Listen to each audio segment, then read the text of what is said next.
Hello,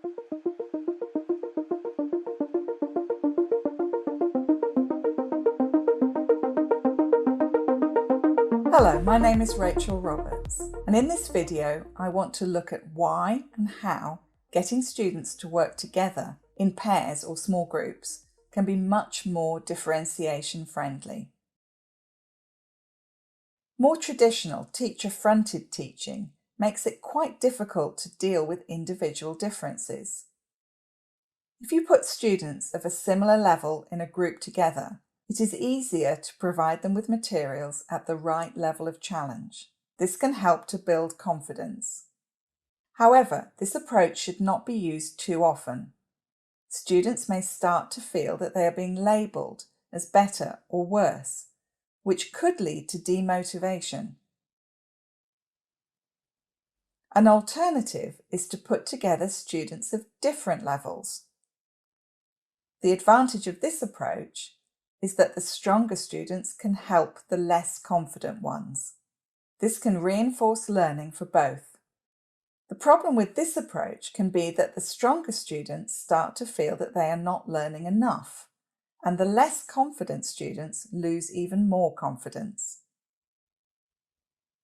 How can we overcome this problem?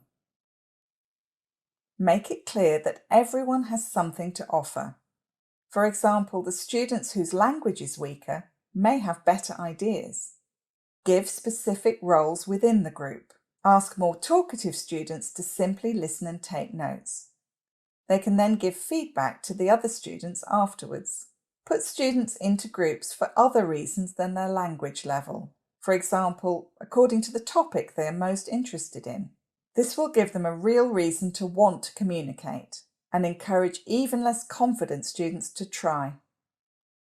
You can also group students randomly.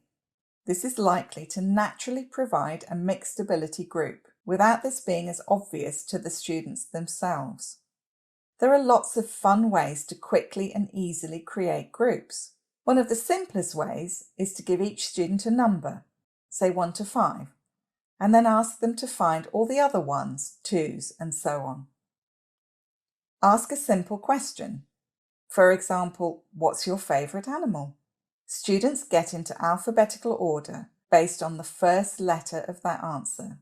You then put them into groups. Lollipop sticks.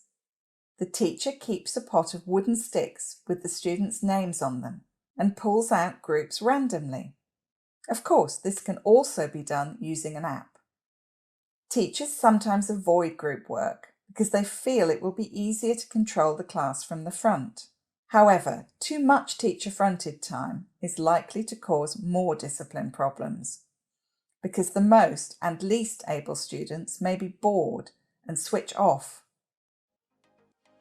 So, my top tip is to experiment with different kinds of grouping and pairing.